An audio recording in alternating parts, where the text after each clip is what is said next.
24 Teslas. That's a significant financial loss, a major disruption, and an act of pure malice. This fire, which ripped through the Tesla store in Penn Mirabeau, is currently under investigation. But authorities say that arson is the most likely cause.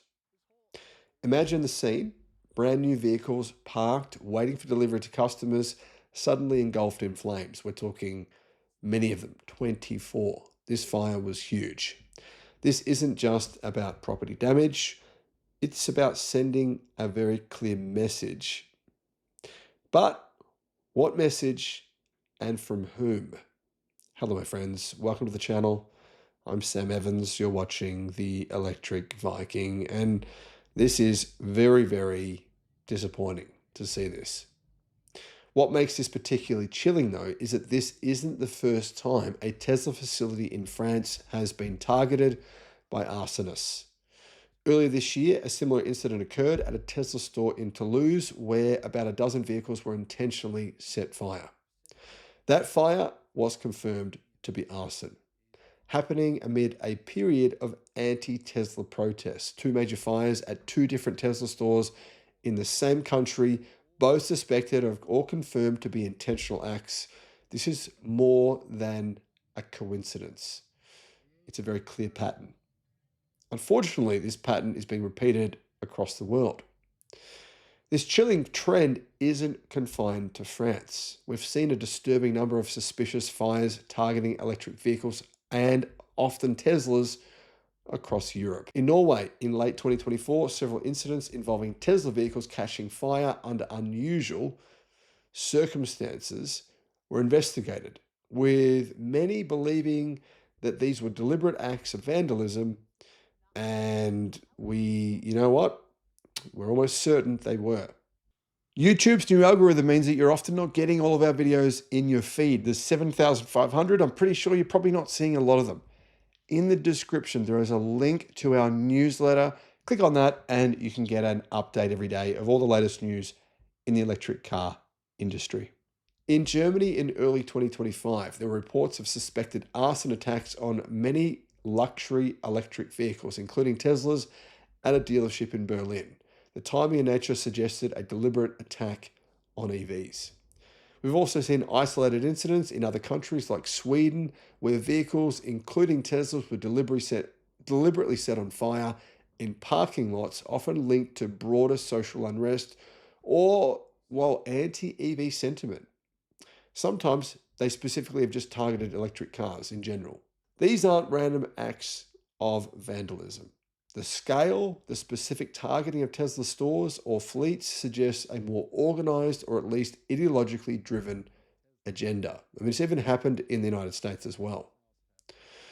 And it's not just Europe, right? While less frequent, we've seen similar disturbing incidents in the US. In California, in mid-2024, a fleet of delivery vans, which included several electric models, were reportedly damaged by fire under suspicious circumstances at a depot. More recently, in Texas, an electric truck at a charging station was extensively damaged by a fire that was, deliberately lit by an arsonist. And then another Tesla arsonist was also caught in the US not that long ago. While not always explicitly linked to anti-EV sentiment, or at least we don't know that they were, these fires occur in a landscape where there's a growing vocal opposition to EVs. You've all heard it. I mean, this opposition to electric cars is getting out of control. And I think a lot of it is sponsored by fossil fuels. Some of it's not. Some of it's just lunatics who hate electric cars, people who hate change. For protests against battery factories to online misinformation campaigns, the move to electrification is clearly ruffling some very powerful feathers. 24 Teslas in France, dozens more across Europe, suspicious incidents in the US.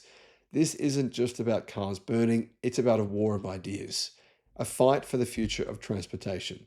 And that might sound serious, and the reason it sounds serious is because it actually is serious. Is it disgruntled individuals?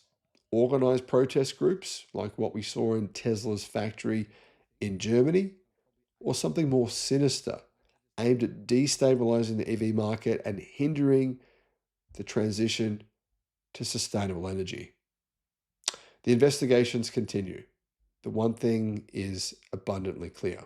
The EV revolution it's under attack. And sometimes that attack comes with flames. Sometimes it's words, sometimes it's much worse. Who do you think is behind these incidents? Let me know in the comments, guys, and don't forget to like and subscribe, and I'll see you again in the next video. A few days ago in New Zealand, a petrol-powered car, crashes into an electric bus. The petrol-powered car catches flames, someone dies. The media create a narrative that the bus had set itself on fire and was causing toxic fumes to spread all across New Zealand, all across New Zealand's biggest city. This was a completely fake story, and the media all just ran with it.